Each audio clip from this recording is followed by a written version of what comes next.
जहाँ तक अंदर वाला ले जाएगा बाहर वाला ले जाएगा, ऐसा ही तो हुआ। फिर अंत में भी होगा ना ऐसे ही? बिल्कुल ऐसे ही होगा। जो बाबा के अंदर दिल में बैठे हुए होंगे, लोग समझते ये दिल में बैठे हुए, देखने में लोगों को ये आ रहा है ये तो सरेंडर हुए पड़े, बाबा के घर में बैठे, लेकिन उनकी बुद्धि अंदर से बाहर की दुनिया में जा रही है। लौकिक घर बार याद आ रहा है, संबंधी याद आ रहे हैं। तो बाहर वाले हुए कि अंदर वाले हुए? तो वो नुकसान में रहेंगे, फायदे में रहेंगे? उनका नुकसान हो जाएगा। और जो वाकई दिखावा नहीं करते हैं लेकिन अंदर से सरेंडर है, बाप दादा भी जानते ही है हमारे दिल में चढ़े हुए बैठे हुए, जैसे चलाते हैं वैसे चलते हैं, बल दुनिया वालों की नजरों में बाहर रहे पड़े हैं। तो अंदर वाले हैं बाहर वाले हैं? अंदर वाले हैं, वो ले जाएंगे।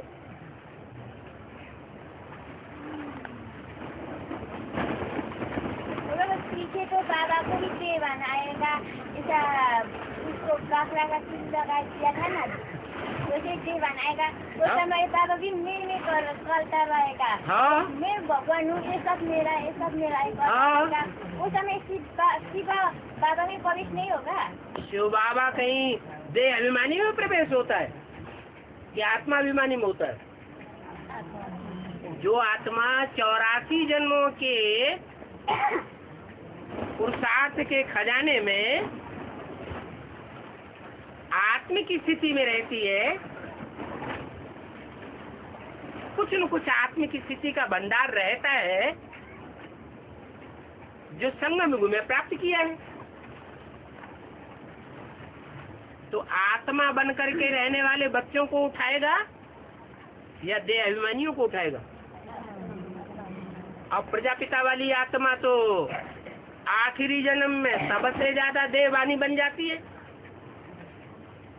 कि आत्मिक स्थिति में रहती है, देहवानी बन जाती है। तो विनाश किसको करना है? देहवान वालों को विनाश का काम करना है या आत्मा अभिमान वालों को? देहवान वाले विनाश को पावेंगे, विनाश करावेंगे, और आत्मा अभिमानी स्थापना करेंगे। बाबा पशु पक्षी पेड़ पौधे जो जीव है का उद्धार कैसे होगा बाबा? उत हर दो शब्द हैं। उत माने ऊपर, हर माने हरण करके ले जाना, माने ऊपर की ओर जिनकी बुद्धि हरण करके ले जाई जाए। तो पशु पक्षी, कीड़े मकोड़े, पेड़ पौधे, इनकी आत्मा में वो मन बुद्धि की शक्ति है जिसको हरण करके भगवान ऊपर की ओर ले जाए। है? नहीं है। किसमें है ये शक्ति? मन की पावर मनुष्य में। तो मनुष्य प्राणियों के बीच सर्वोपरि प्राणी है। भगवान ऊंचे से ऊंचे हैं, मनुष्य प्राणियों में ऊंचे से ऊंचे हैं। तो ऊंचे से ऊंचे बाप आकर के पहले ऊंचे मनुष्यों का उद्धार करेगा या जानवरों का, पक्षियों का, पौधों का उद्धार करेगा? पहले किसका करेगा? मनुष्यों का उद्धार करेगा। मनुष्य ज्ञान ले सकता है, समझ सकता है और दूसरों को समझा सकता है, या जानवर, पशु पक्षी, कीड़े मकोड़े सुना सकते हैं? भगवान की प्रॉपर्टी कौन ले सकता है? मनुष्य ले सकता है। तो भगवान की जिम्मेवारी मनुष्यों को सुधारने की है। क्या? वो बुद्धिमानों की बुद्धि है। कौन? भगवान। वो मन बुद्धि वालों को आकर के उठाए देता है। तो जो मन बुद्धि वाले मनुष्य हैं उनकी जिम्मेवारी है, जो और भी दुनिया के जीव जंतु हैं, जानवर हैं, पक्षी हैं, कीड़े मकोड़े हैं तो वो भी आत्मा है ना। और भगवान ने तो आत्मा की ही पढ़ाई है। क्या पढ़ाई है? आत्मा हो तो पशु पक्षी, जीव जंतु, कीड़े मकोड़े, पेड़ पौधे, ये आत्मा नहीं है क्या? है? आत्मा तो है, चैतन्य है ना। चैतन्य की पहचान भी बताई, बोलता चालता। पेड़ पौधे भी आवाज करते हैं कि नहीं? करते हैं। और हलन चलन करते हैं या नहीं? करते हैं। तो जो भी जीव जंतु हैं, प्राणी मात्र हैं, आत्माएं हैं, उन आत्माओं के कल्याण की जिम्मेवारी मनुष्यों के ऊपर है। मनुष्य भगवान बाप को ज्ञान से पहचान करके जितना आत्मिक स्थिति में स्थित रहेंगे, जितना भगवान से शक्ति धारण करेंगे, वो वायुमंडल को शांत और सुखी बना देंगे। मनुष्य वायुमंडल को कंट्रोल कर सकता है, बना सकता है। और जो निर्बुद्धि, मन बुद्धि से रहित और प्राणी मात्र हैं, वो वायुमंडल से प्रभावित तो होते हैं, लेकिन वायुमंडल वाइब्रेशन बनाए नहीं सकते। जैसे जंगल में रहने वाले जो जीव जंतु होते हैं, जानवर, वो ज्यादा बीमार पड़ते हैं, या मनुष्यों के साथ रहने वाले जीव जंतु, प्राणी, जानवर ज्यादा बीमार पड़ते हैं? क्यों?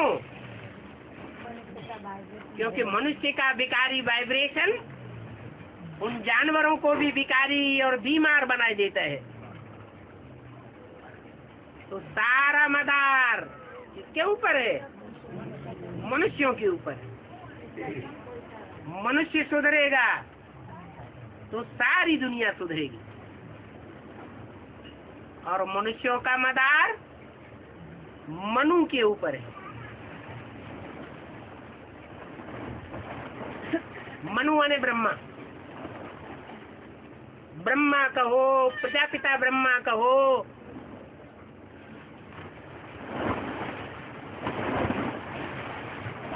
का आधार लेता है परमपिता परमात्मा शिव। नया संगठन जो तैयार हो रहे हैं, नया संगठन जो तैयार हो रहे हैं, तो उसमें जो माता और बहनों माता और बहनों को जो रक्षा हो रही है वहाँ पे, तो मम्मा पापा दोनों से हो रहे हैं कि सिर्फ मम्मा से कि बाबा से?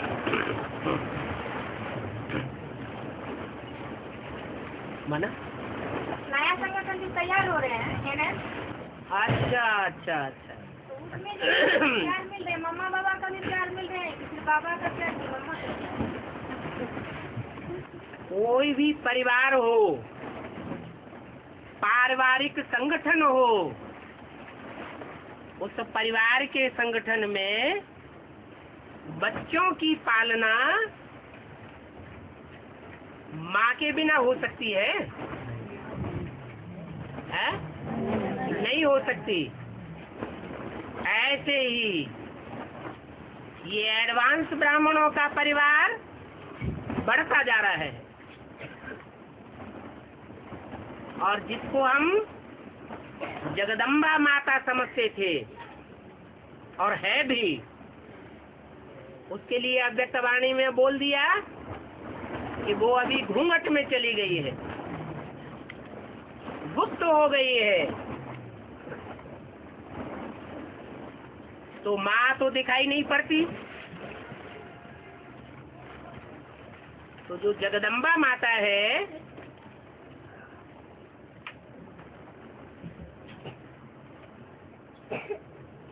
वो माता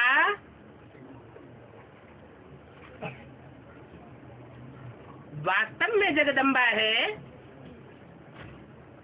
या ब्रह्मा की आत्मा को जगदम्बा कहेंगे?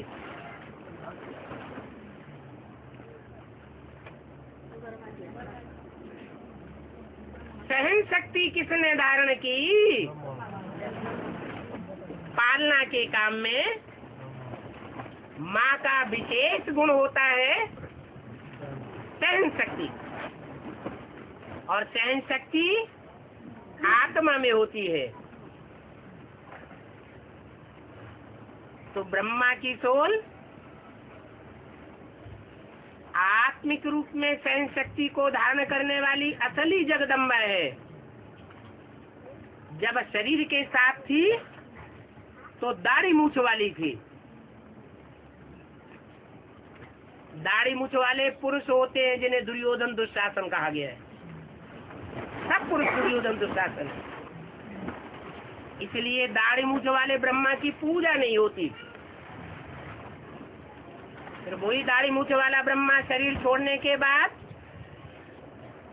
कोई माता में प्रवेश करता है, जिस माता का शरीर का नाम पड़ता है जगदम्बा। वो शरीर, वो मूर्ति पूजी जाती है, परंतु उसके अंदर कौन सी सोल प्रवेश करके जगदम्बा का पाठ बजाती है? ब्रह्मा की सोल प्रवेश करके जगदम्बा का पाठ बजाती है। इसलिए मुरली में बोला है, वास्तव में ये ब्रह्मा तुम्हारी जगदम्बा है, परंतु तन पुरुष का है, इसलिए गड़बड़ हो गया। इसलिए कन्याओं माताओं को संभालने के लिए ओम राधे सरस्वती को निमित्त मात्र जिम्मेवारी दे दी है। कब तक? जब तक ये तन पुरुष का है। तो दाढ़ी मूछ वाला ब्रह्मा अजमेर में मंदिर भले बना हुआ है और कहीं भी मंदिर नहीं है, फिर भी मंदिर में उसकी पूजा नहीं होती है। और वही ब्रह्मा जब जगदम्बा के डब्बे में प्रवेश करता है, महाकाली का पाठ बजाता है, तो पूजनीय बन जाता है। जगदम्बा की पूजा होती है, दाढ़ी मूछ वाले ब्रह्मा की पूजा नहीं होती है। बाकी सवाल है कि जो ब्राह्मणों का वर्तमान एडवांस का संगठन है, उसमें जगदम्बा माँ तो दिखाई नहीं पड़ती, तो पालना कैसे हो रही है?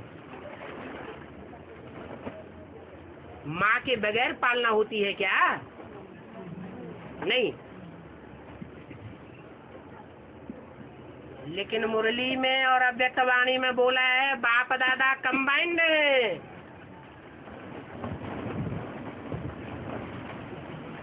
कि अलग अलग है? कंबाइंड है। बाप माने राम की आत्मा, प्रजापिता, और दादा माने ब्रह्मा की सोल। ये दोनों कंबाइंड होकर के पाठ बजाए रही। कंबाइंड है तो एक ही शरीर होगा या दो शरीर है? एक ही शरीर है बाप दादा का। जगदम्बा का पाठ अलग, उसे बाप दादा नहीं कहेंगे।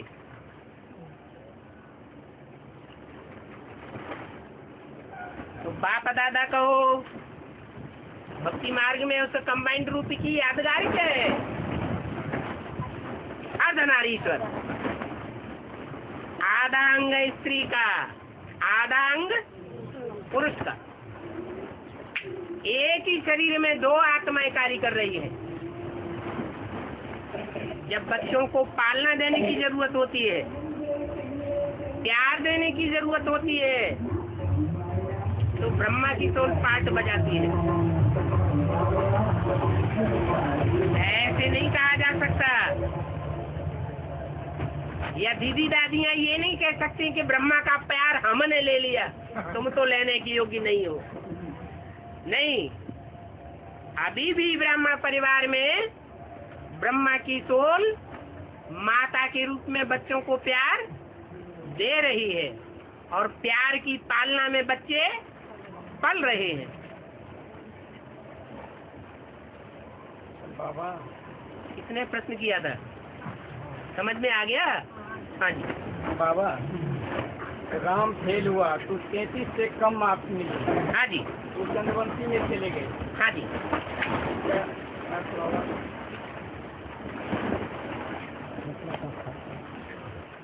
माना जो ब्राह्मण परिवार में पढ़ाई चल रही है, आज से ही पढ़ाई चल रही है या मध्य से पढ़ाई शुरू हुई? आज से ही पढ़ाई चल रही है, तो परीक्षाएं भी तो हो रही हैं।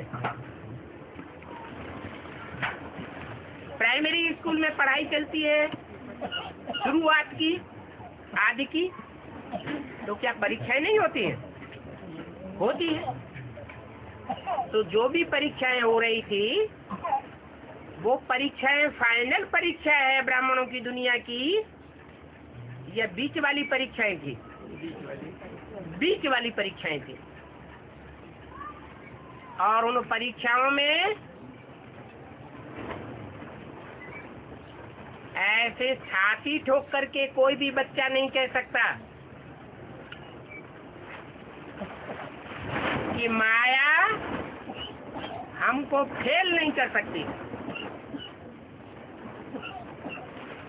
माया किसी को छोड़ती है? नहीं छोड़ती। माया सबको फेल करती है। इसका प्रूफ ये है कि सतयुग में जन्म लेने वाली कोई ब्राह्मण देवता की आत्मा ऐसी है जो त्रेता में जाकर के फेलियर चंद्रवंशी न बनती हो। कोई है? कोई ऐसी आत्मा है? अरे हाँ ना करो। कोई नहीं है।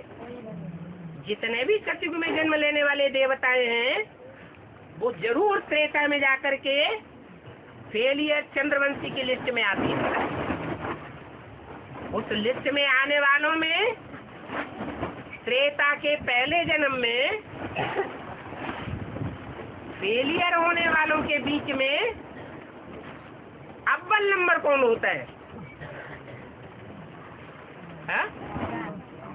राम वाली आत्मा। तो फेल होने वालों में भी अव्वल नंबर होना ये खराब बात है या अच्छी बात है? जो पहले फेल होगा वो ज्यादा फायदे में रहेगा, या जो बाद में फेल होगा वो ज्यादा फायदे में रहेगा? पहले फेल होने वाला इसलिए फायदे में रहेगा कि वो अनुभवी पहले बन गया, और बाद में फेल होने वाले हाँ, वो अव्वल नंबर नहीं कहे जाएंगे। दूसरी बात,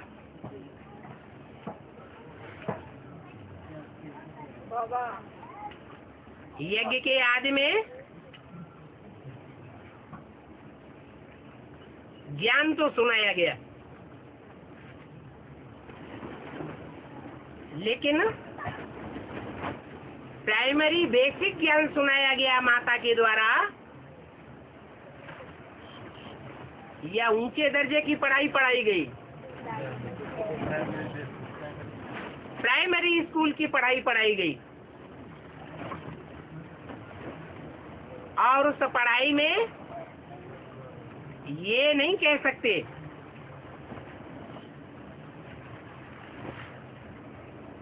कि सब बच्चे एक जैसे पढ़ने वाले थे। कोई बच्चे ऐसे तीखे बुद्धि होते हैं कि प्राइमरी स्कूल में पढ़ाई पढ़ते हुए भी टीचर से ऐसे ऐसे प्रश्न करते हैं, टीचर को जवाब देना मुश्किल हो जाता है, जवाब नहीं दे पाता है। ऐसे बुद्धिमान बच्चे भी होते हैं। तो ये के आदि में पढ़ाई तो चल रही थी, ईश्वरीय पढ़ाई चल रही थी, लेकिन पढ़ाने के निमित्त माता थी, पढ़ाने के निमित्त बाप नहीं था, और था भी तो प्रत्यक्ष नहीं हुआ, गुप्त रहा। इसलिए जो बुद्धिमान बच्चे हैं उनको उस समय अपने प्रश्नों का समाधान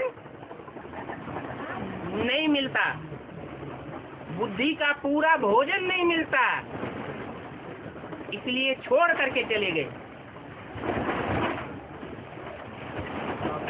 अभी भी ऐसे हो रहा है। बेसिक नॉलेज जो ब्रह्मा कुमारियों में ले रहे हैं, जिनके प्रश्नों का समाधान वहां नहीं मिलता है, वो बच्चे वहां से छोड़ करके एडवांस पार्टी में आ रहे हैं। इसमें रिजल्ट दे दिया 33 से कम मार्क्स मिला। हाँ, 33 से कम मार्क्स मिला। हाँ, 33 मार्क्स हैं पास मार्क्स, और 33 से कम मिलते हैं तो फेल कहा जाता है। तो माया किसी को छोड़ती नहीं है, माने सबको क्या कर देती है? फेल कर देती है। कोई यहाँ बैठा हो कि हमने माया की परीक्षा में 33% से ऊपर मार्क्स ले लिए, तो हाथ उठाओ। कोई नहीं हाथ उठाता है। 5 पांडव पहाड़ पर गल मरे। हाँ, कुत्ता चले गए स्वर्ग। हाँ? कुत्ता स्वर्ग चले गए। कुत्ता स्वर्ग नहीं चला गया, झूठ बोलते हो, तुमने पूरी पढ़ाई नहीं पढ़ी शास्त्रों की। गीता में जो गीता में न पढ़ी है न महाभारत में पढ़ी है। सुनो, असली बात क्या है। पांडव जब स्वर्गारोहण किया तो शास्त्रों में लिखा हुआ है कुत्ता भी साथ में गया, और द्रौपदी भी साथ में गई, और सबसे पहले कुत्ता गल मरा पहाड़ों पर, उसके बाद द्रौपदी गल मरी, उसके बाद नंबरवार और जो छोटे छोटे पांडव थे वो भी गल मरे, और जीते जी स्वर्ग में कौन गया है? युधिष्ठिर। ये कैसे कुत्ता गया?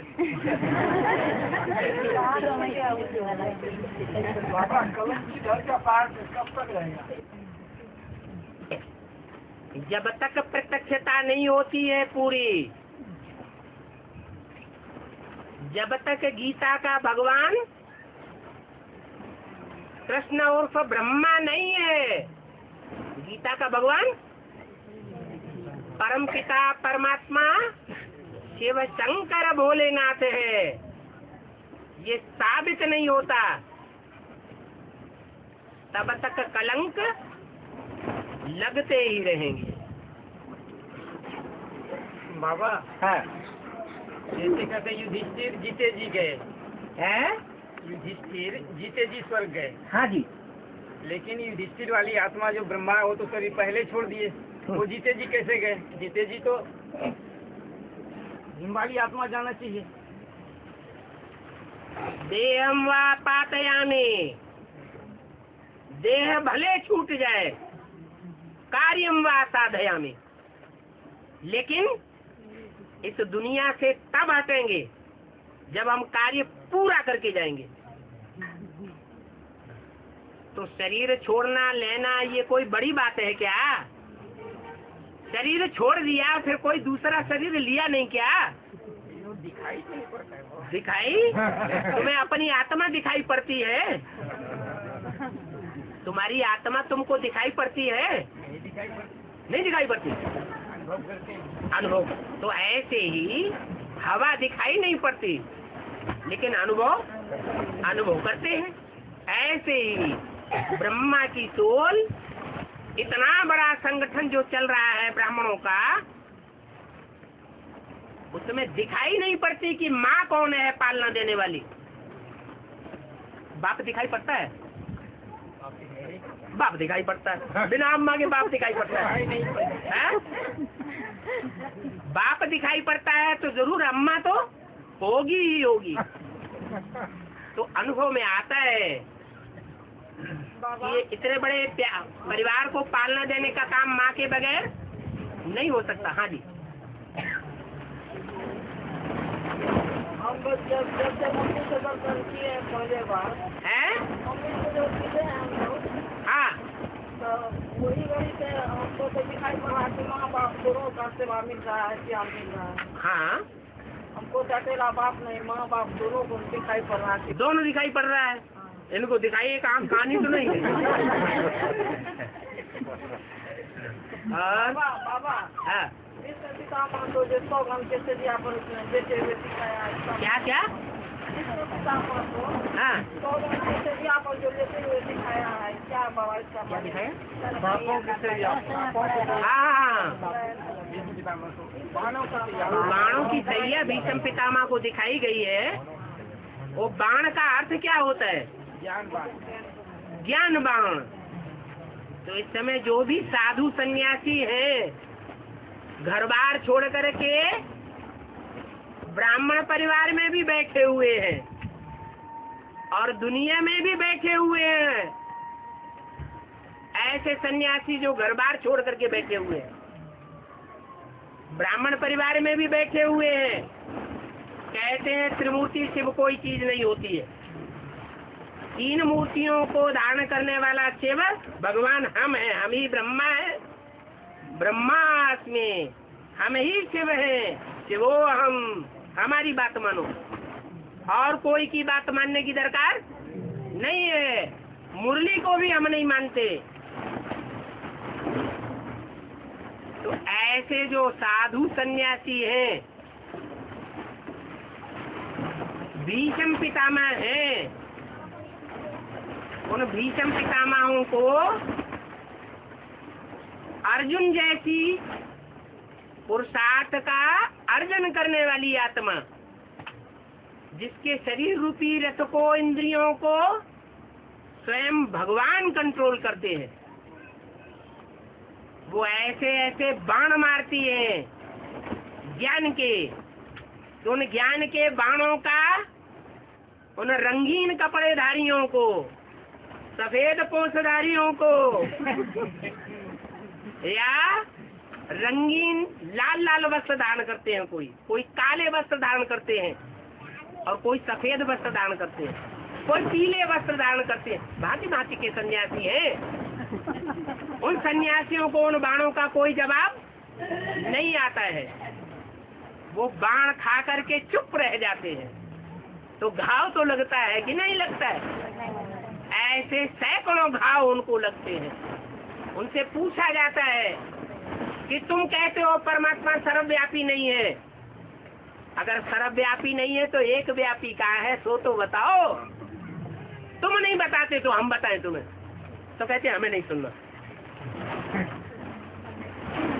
तो बाण लगा कि नहीं लगा? ऐसे ही वो कहते हैं गीता का भगवान साकार में कृष्ण है। गीता पति भगवान। पति का टाइटल तभी मिल सकता है जब साकार हो। भगवान निराकार रूप में, बिंदु रूप में आत्माओं का बाप है। पति का संबंध नहीं बनता। और उनका कहना है कि कृष्ण गीता का भगवान नहीं है। पूछो कि कृष्ण की आत्मा ब्राह्मणों की दुनिया में कौन है, तो कहेंगे ब्रह्मा। एक तरफ कहते हैं ब्रह्मा और कृष्ण गीता का भगवान नहीं है, और दूसरी तरफ भगवान का साकार रूप किसको मानते हैं? है?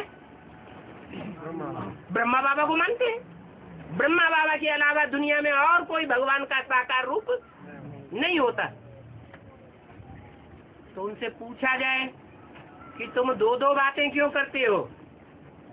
गीता का भगवान परम पिता शिव परमात्मा साकार में कैसे है, गीता पति भगवान कैसे है, और गीता माता कहाँ है, उसका जवाब दो, नहीं तो हमसे लो। तो कहते हमें नहीं सुनना। झगड़ा क्या करेंगे? उनके पास कोई पॉइंट ही नहीं है देने के लिए, जवाब ही नहीं है। बाबा ज्ञानम सागर और ब्रह्मपुत्र कंबाइंड कैसे है? हमेशा कंबाइंड नहीं है। ब्रह्मपुत्र निकलती है मानसरोवर के तरफ से, और सागर तो नीचे होता है। जब ब्रह्मपुत्र नदी निकलती है तो उसका जल एकदम पवित्र और मीठा होता है या खारा होता है? तो मिले हुए कहाँ हैं?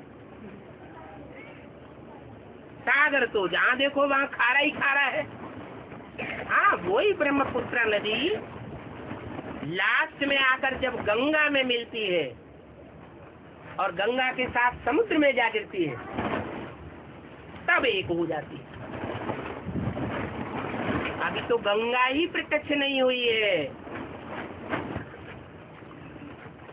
ब्रह्मपुत्रा जो ऊंची ऊंची स्टेज में बहने वाली है, जिसका पवित्र जल है, पारदर्शक जल है, वो गंगा में जब मिलेगी तो सागर से मिलकर एक हो जाएगा। बाबा यह त्रिमूर्ति जो दिखाया है उसमें होना चाहिए ब्रह्मा विष्णु और शिव, न कि शंकर है। यह जो त्रिमूर्ति दिखाया गया है उसमें होना चाहिए ब्रह्मा विष्णु और शिव, न कि शंकर। परंतु बाजू में शिव को कैसे रखें, तो फिर शंकर को रख दिया है। हाँ, इसका अर्थ इसका अर्थ यह है, शिव तो है बिंदी, एक तरफ ब्रह्मा और बीच में बैठा है विष्णु। ये तो साकार रूप हो गए। लेकिन शंकर को कैसे, शंकर को हम शिव कहें या न कहें? अरे तीसरी मूर्ति होना चाहिए या नहीं होना चाहिए? होना चाहिए। तो ऐसी मूर्ति कौन सी है 33 करोड़ देवताओं के बीच, जिस मूर्ति को और उसके नाम को शिव के साथ मिलाया गया है? और कोई भी मूर्ति ऐसी नहीं है जिसका नाम शिव के साथ मिलाया गया हो। इसलिए शंकर को रख दिया। और बाबा रुको। हाँ, जो 16,000 है ना बाबा, हाँ। सिलेंडर होकर फिर बाबा को धोखा देकर निकल रही है ना। 16,000 सब नहीं, जो अभी धोखा देकर निकल रही है। अभी 16,000 हुए कहाँ हैं? 16,000 तो नहीं हुए। हाँ, कोई भी मतलब यज्ञ के आदि में 300-400, और अभी ज्यादा से ज्यादा 700-800 और सिलेंडर होकर निकल हुए है ना। निकल रहे हैं। हाँ, हाँ। वो भी 16,000 में पड़ेगा। निकलेंगे। हाँ, 16,000 में माले में आएंगे बोलता है। आएंगे। 50,000 सूर्यवंशी है ना, 50,000 सूर्यवंशी में 16,000 भी तो हाँ, होगा ना। वो भी सूर्यवंशी में पड़ेंगे। 16,000 सूर्यवंशी नहीं है। 16,000 की माला सन्यासी बनाते हैं, वो शिव बाबा की माला नहीं है। क्या? वो माला बड़े बड़े पुराने मंदिरों में रखी हुई है। 4 4 10 10 आदमी इकट्ठे उसको खींचते हैं। अकेले से तो वो माला खींचेगी भी नहीं। माना जब वो सन्यासी निकलेंगे तो ढेर के ढेर संगठित होकर के सेवा करेंगे। सन्यासियों को महावीर कहें या महारथी कहें, उनमें देवान होता है या नहीं होता है? महावीर में तो देवान होता नहीं। और हाथियों में तो, हाथी रूपी महारथियों में तो बहुत देवान होता है। हाथी अकेला निकलता है जंगल में या झुंड के झुंड मिलकर के निकलते हैं? झुंड के झुंड मिलकर के निकलते हैं। तो ऐसे सन्यासी जब ईश्वर को पहचानेंगे तो झुंड के झुंड मिलकर के निकलेंगे और उस बड़ी माला को निकालेंगे, खींचेंगे। 1 2 आत्माओं को नहीं खींचेंगे, पूरे झाड़ के झाड़ खींच ले जाएंगे, तब वो बड़ी माला बनती है। तो 16,000 की माला में तुमने कैसे मिलाई दिया? इसका मतलब 16,000 माला सन्यासी है। सब नहीं है, सब एक जैसे नहीं है, उनमें मिक्स है। अच्छे से अच्छे भी है और खराब से खराब भी है। त्रेता के अंतिम जन्म तक, 21वें जन्म तक भी कोई आत्मा ऐसी होंगी जो उससे पहले के जन्मों में दास दासी बन करके रही है और अंतिम जन्म में उनको राजा ही मिल जाती है या प्रिंसेस बन के रह जाती है। बस वो 4.5 लाख 1 लाख में आ गया है, वो गिनती आना अलग बात। बाकी सतयुग के आदि जन्म में जो आएंगे वो सिर्फ 9 लाख आत्माएं जो आएंगी वो 7 पक्की सूर्यवंशी होंगी। 16,000 और धर्मों के भी हैं। और धर्मों में अच्छी आत्माएं नहीं होती क्या? अरे और धर्मों में भी तो अच्छे होते हैं। और आगे बूढ़ी माताएं वो पूछ जाती है कि हम सबको तो कुछ ज्ञान नहीं है, तो हमारा क्या होगा? हम तो किसी भी नहीं आएंगे। गिनती के चक्कर रहते हैं कि माला 16,000 माला, सूर्यवंशी माला, ये चंद्रवंशी माला, ये बूढ़ी माता तो इतना समझ नहीं पाती। ये समझते कि हमको तो कुछ ज्ञान ही नहीं है। वो खुद नहीं समझ पाती, लेकिन भगवान बाप उन बूढ़ी माताओं को क्या समझते हैं ये देखना है। ये बूढ़ी माताएं अपने को क्या समझती हैं ये देखना है। ज्ञान नहीं समझ, अरे ज्ञान भी नहीं समझ पाती। बाबा से प्यार कितना है? प्यार देखा जाता है या ज्ञान देखा जाता है? प्यार देखा जाता है। ज्ञान नहीं है।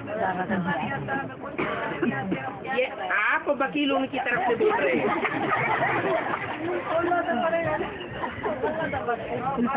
माता जी हाँ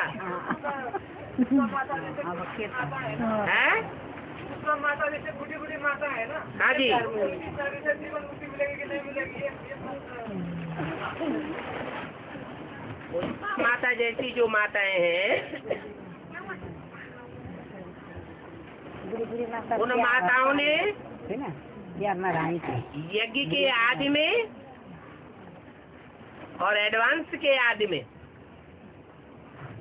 विशेष सहयोग दिया या नहीं दिया? है? दिया। और जब तमो प्रधान बनती है तो डिसर्विस के निमित्त बनती है या सर्विस के निमित्त बन जाती है? तो डिसर्विस के निमित्त भी बन जाती है। और ये भी देखा जाता है कि जो आत्मा ज्ञान में आई, ज्ञान में आते समय वो कौन से धर्म वंश में थी? किस धर्म वंश का प्रभाव उसके ऊपर ज्यादा था। और उन्होंने पढ़ाई पढ़ने के रिजल्ट में जो अर्पण में जीवन बिताया, वो अर्पण में इस स्टेज में यज्ञ को क्या प्राप्ति कराई, देखा जाएगा या नहीं? नहीं देखा जाएगा? देखा जाएगा। तो पंजाबी खून की आत्मा है, और उन्होंने जो प्राप्ति कराई यज्ञ को एडवांस में, वो ऐसी कन्या दी जो सारे एडवांस के ब्राह्मण परिवार में ढेर की ढेर आत्माओं को सरेंडर कराने के निमित्त बन गई। पहले कदम बढ़ाया। और भगवान के साथ प्रैक्टिकल जीवन में जितना उसने मिलन मेला मनाया, उतना मिलन मेला और कोई आत्मा ने 16,000 भी सरेंडर होंगी, तो उतना मिलन मेला और कोई भी नहीं मना सकता। तो ऐसी श्रेष्ठ करने, सेवा करने के निमित्त बनने वाली जो आत्मा है, वो ऊंची स्टेज वाली होगी या नीची स्टेज वाली होगी? ऊंची स्टेज वाली होगी। लेकिन ऊंचे ग्रुप में भी होगी, या जो अष्ट देवों के नंबरवार ग्रुप हैं, उनके नंबरवार ग्रुप में होगी।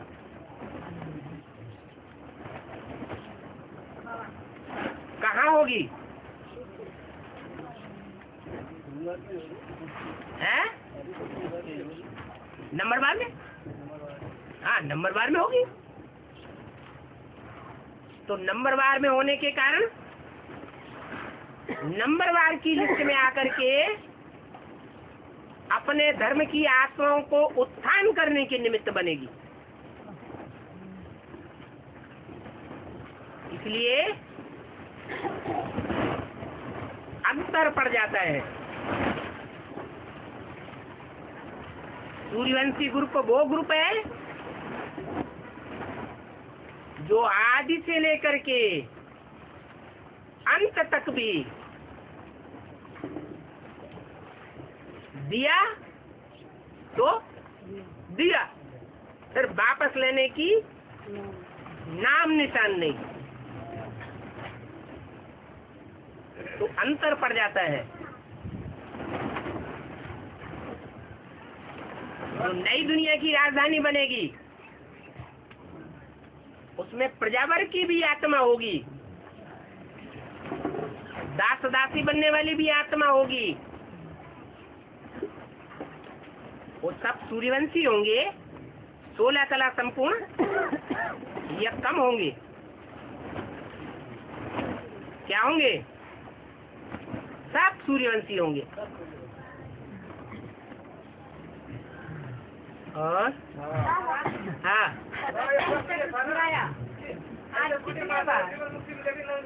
याद रहा,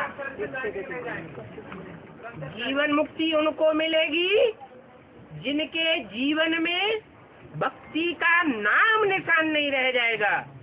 अब पुष्पा माता तो आज भी रामनवमी मना रही है।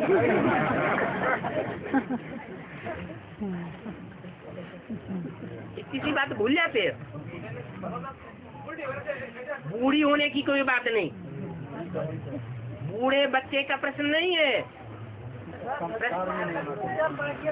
प्रश्न है भक्ति का कोई भी संस्कार अगर रह जाता है तो रावण का संस्कार रह गया, वो रावण का संस्कार रावण संप्रदाय में घसीट लेगा। बाबा, हाँ जी, शरीर छूटेगा तब जब बाप का रथ आकर लेंगे। है? शरीर छूटेगा तब जब बाप का रथ आकर लेंगे। इसका एक पॉइंट है मुरली का, शरीर छूटेगा तब जब बाप का रथ आकर लेंगे। क्या लेंगे? रखिए। बाप का रथ आप दोबारा रिवाइज करके उसको लिख करके रखिए, कुछ गड़बड़ किया है। और दान का बोला ना, हाँ ऐसी कन्या भी, हाँ मतलब ऐसी प्रकार की कन्या भी जो अनेक कन्या को सरेंडर किया, बाबा का सहयोग किया, दिल से किया, हाँ तो उसकी माँ लौकिक जो माँ हो गई, हाँ। उसका भाग्य भी बनेगा। क्यों नहीं बनेगा? अरे जो सरेंडर करने कोई कन्या आगे बढ़ती है हाँ जी और माँ बाप उसे धक्का देते हैं, बल पुष्करणी ब्राह्मण बनती है, हाँ जी हाँ जी अपने दिल से नहीं बनती है, हाँ जी लेकिन माँ बाप ने धक्का दिया, मुरली में बोला कि दिल्ली की कन्याओं माताओं ने, दिल्ली की जो माताएं हैं, उन्होंने स्थापना के कार्य में सबसे जाति सहयोग दिया। स्थापना के लिए, परिवार की स्थापना के लिए माता चाहिए या नहीं चाहिए? माता चाहिए। तो किसने आगे बढ़ाया? माता ने आगे बढ़ाया। वो कन्या भल नहीं चाहती थी, उसकी माँ ने सहयोग तो भी उसकी माँ ने, दिल्ली की और माताओं ने भरा, फोर्स भरा, पुश किया। बल पुष्करणी ब्राह्मणों में सबसे श्रेष्ठ बन गई, लेकिन सेवा तो की, उन्होंने पुश किया, उनका भाग्य भी बना। उनका भाग्य भी बनेगा। और दादा अभी महाकाली है ना, महाकाली पवित्रता को पूजा होता है, अपवित्रता का पूजा नहीं होता। तो महाकाली के तो अभी पूजा हो रहा है ना, तो महाकाली भी पवित्र है ना अभी। ये किसने कहा कि मन बुद्धि से पवित्र नहीं है? जो महाकाली है, जहाँ भी पुराने पुराने चित्र मिलते हैं, तो शंकर के ऊपर पांव भी रखते हुए दिखाई गई है। उस स्टेज में भी उसके मस्तक में शंकर का चित्र दिखाया जाता है। इससे क्या साबित हुआ? तन की इंद्रियों से भले कोई ऊंचा नीचा कार्य भी हो, लेकिन मन कहाँ रखा हुआ है? मन तो उसी रूप में रखा हुआ है। तो पाप और पुण्य मन से बनता है या तन की इंद्रियों से बनता है? मन से बनता है। बहुत सी बांधेली माताएं ऐसी हैं, बांधेली है, उनका पति उनको भिखारी बनाता है, लेकिन उनकी मन बुद्धि कहाँ धरी रहती है? शिव बाबा के साथ रहती है। तन को जैसे मुर्दा बनाई देती है, कोई विकार का सुख नहीं भोगती। तो क्या वो भगवान की दृष्टि में नीची मानी जाएंगी? और बाबा है बच्चे दूल्हे जैसे कैसे बन जाते हैं और क्या? बच्चे माने क्या? उम्र से बच्चे या ज्ञान की बातें समझने में बच्चे या बाप के कोई भी प्रकार के बच्चे? कौन से बच्चे की बात कर रहे हैं? गड़बड़ा गया है। वो दादा हाँ? पारिजात्र कल्पवृक्ष दुबई श्री राम का साथ हमारा सहयोग गायन भक्त की योग की हो बाबा? क्या हो गया?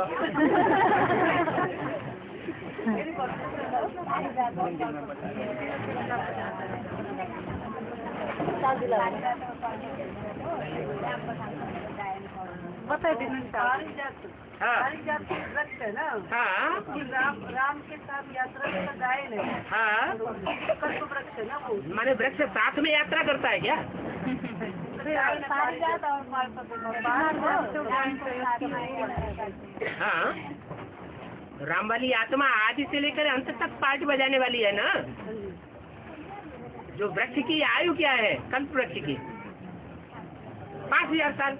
तो कोई ऐसी आत्मा है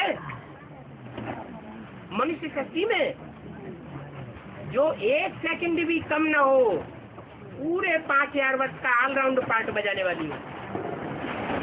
कौन है? राम वाली आत्मा है। तो पारिजात उसके साथ दिखाया जाता है। और दादा का और विजयंती माला के दादा कृष्ण का जन्म 2018 में होगा बोलता था, लेकिन 2018 में बाबा का और विजयंती माला का मिलन होगा क्या? जब पुरुषार्थ करने वाली आत्माओं में अव्वल नंबर पुरुषार्थ करने वाली आत्मा है संपन्न बनेगी तो क्या अकेली संपन्न बनेगी या डबल के साथ संपन्न बनेगी? भारत की परंपरा में कोई भी अनुष्ठान किया जाता है तो गांठ जोड़ी जाती है, डबल होकर के अनुष्ठान किया जाता है, तब पूरा माना जाता है या अकेले पूरा माना जाता है? पति पत्नी दोनों की गांठ जोड़ी जाती है तब पूरा होता है कोई अनुष्ठान। तो ऐसे ही प्रत्यक्षता होना माना विजय माला संपन्न प्रत्यक्ष होना। विजय माला का जो ऊपर का मणका है वो डबल है या सिंगल है? डबल मणका है, युगल मणका। वो ये साबित करता है कि विजय माला का हर एक मणका डबल मणका है। दोनों के संस्कार मिले हुए होने चाहिए, ज्ञान के संस्कार भी और पवित्रता के संस्कार भी। पुरुष चाहे वो प्रजापिता हो, सब दुर्योधन दुशासन, तो इम्प्योरिटी हुई या नहीं हुई? क्या कहेंगे? इम्प्योरिटी है। जब मुखिया में ही इम्प्योरिटी है तो रुद्रमाला के और मणकों में इम्प्योरिटी होगी या नहीं होगी? है? होगी। तो एक मणका इम्प्योर और दूसरा मणका जन्म जन्मांतर का पवित्र, तो दोनों अलग अलग रहेंगे तो संपन्न कहे जाएंगे? नहीं, दोनों मिलकर के संस्कार दोनों के एक हो जाए। जो रुद्रमाला के मणके हैं वो भी विकारों पर जीत पाले, विजयी माला में ऐड कर लिए जाए। विजयंती माला का नाम क्या है? अंत में जिन्होंने विकारों पर जीत पाली तब वैजयंती माला नाम पड़ता है।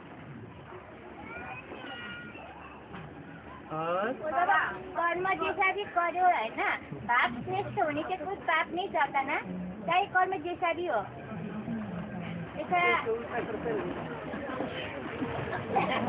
लेकिन पाप श्रेष्ठ होने से कोई पाप नहीं बच्ची जाता। पूछ रही है कि बाप के रूप में जो पार्ट बजाने वाली प्रैक्टिकल आत्मा है, जिसमें शिव बाप पार्ट बजाता है, वो अगर कोई उल्टा कर्म ही करता है तो पाप चढ़ेगा या नहीं चढ़ेगा? लेकिन पाप श्रेष्ठ होने से, हाँ हाँ, पाप श्रेष्ठ होने से पाप कर्म चढ़ेगा या नहीं चढ़ेगा?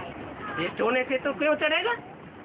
अगर निष्कष्ट है तो पाप चढ़ेगा, लेकिन जिसमें शिव बाप प्रवेश है उसको देखने वाले की दृष्टि के ऊपर निर्भर है कि जो देखने वाला है वो बाप को नीच मानता है या ऊंच मानता है? क्या मानता है?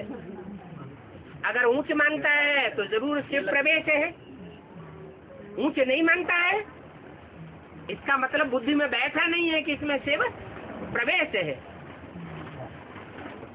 इसलिए बोला तुम सदैव यही समझो ये शिव बाबा बोलते हैं, ऐसे मत समझो कि ब्रह्मा बाबा बोलते हैं कि शिव बाबा बोलते हैं। नहीं, क्या समझना चाहिए? सदैव शिव बाबा बोलते हैं। ऐसे नहीं समझो हम ब्रह्मा की गोद में जाते हैं, क्या समझो? हम शिव बाबा की गोद में जाते हैं। समझने वाला अगर देहदारी को देखेगा तो उसके ऊपर भी पाप चढ़ जाएगा। और बाबा है कि बाबा भी प्रभात के समय आते हैं, आधी रात नहीं कहेंगे। नहीं, बाबा तो यहाँ कभी हर समय आ जाते हैं। विदेशी जो है वो ज्यादा होशियार है या भारत देश के लोग ज्यादा होशियार हैं? विदेशी होशियार है, ज्यादा बुद्धि तीखी किन की है? विदेशियों की। तो बुद्धि से भगवान बाप को पहचाना जाता है या डल बुद्धि पहचानेंगे?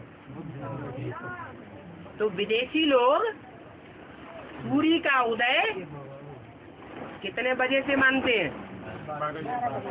रात्रि के 12 बजे से मानते हैं। उनके लिए जो 12 बजे है, घोर अंधियारी रात्रि है, उसी समय उनको पहचान हो जाती है कि सूर्य उदय हो गया। और ऐसी उनकी मान्यता है कि तारीख की शुरुआत रात के 12 बजे से करते हैं। और भारतवासी बुद्धिहीन है। भारतवासी जो सन्यासी है, ज्ञान में बड़े माने जाते हैं, पवित्रता में बड़े माने जाते हैं, वो सन्यासी कुंभकर्ण की नींद में सोए रहते हैं, तो भगवान के उदय को पहचान नहीं पाते। जब सूर्य प्रैक्टिकल में उदय हो जाता है और सारी दुनिया कहेगी कि उदय हो गया, तब पहचाना तो क्या बड़ी बात हुई। फिर अमृत वेला कहा जाएगा? अमृत वेला तो खत्म हो गया। अमृत वेला कहाई तब तक जाता है जब तक सूर्य उदय हो, और सूर्य उदय होने तक सन्यासी सोए हुए रहते हैं। तो भारतवासी कुंभकर्ण है।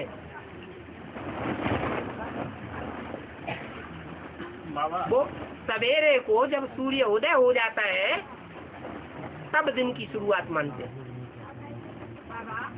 तो अभी ज्ञान सूर्य प्रैक्टिकल में तो उदय हुआ नहीं दिखाई पड़ता है। दिखाई पड़ता है? कोई है इनमें जो ये कहे कि ज्ञान सूर्य प्रैक्टिकल में उदय हो गया इस दुनिया में? है? उदय हो गया? यही तो हो रहे हैं ना, तभी तो हम लोग हैं बाबा। हो गया या हो रहे हैं या हो जाएगा? हो गया। हो गया? अनिश्चय तो नहीं आता कभी? हाँ आता है। अनिश्चय आता है माने उदय नहीं हुआ है। तो भारतवासी हमको बाबा अनिश्चय नहीं होता है? हमको तो बाबा कभी अनिश्चय हो नहीं करता है कि बाबा ये नहीं है। हो ही नहीं सकता। अच्छा, फाइनल परीक्षा अभी हो गई कि होने वाली है? जैसे दीपक में बात की। हाँ, वो तो ठीक है, लेकिन फाइनल परीक्षा, आखिरी परीक्षा जो माया लेगी, वो परीक्षा अभी हो गई है कि होने वाली है? परीक्षा बाबा मार लगा और लगा टूट गया था। तो 8 देवों की लिस्ट में आ जाएंगे। बाबा को भूले नहीं। क्यों? फिर तो 8 देवों की लिस्ट में आ जाएंगे आप, क्योंकि अष्ट देवता भी फेल होते हैं। हाँ।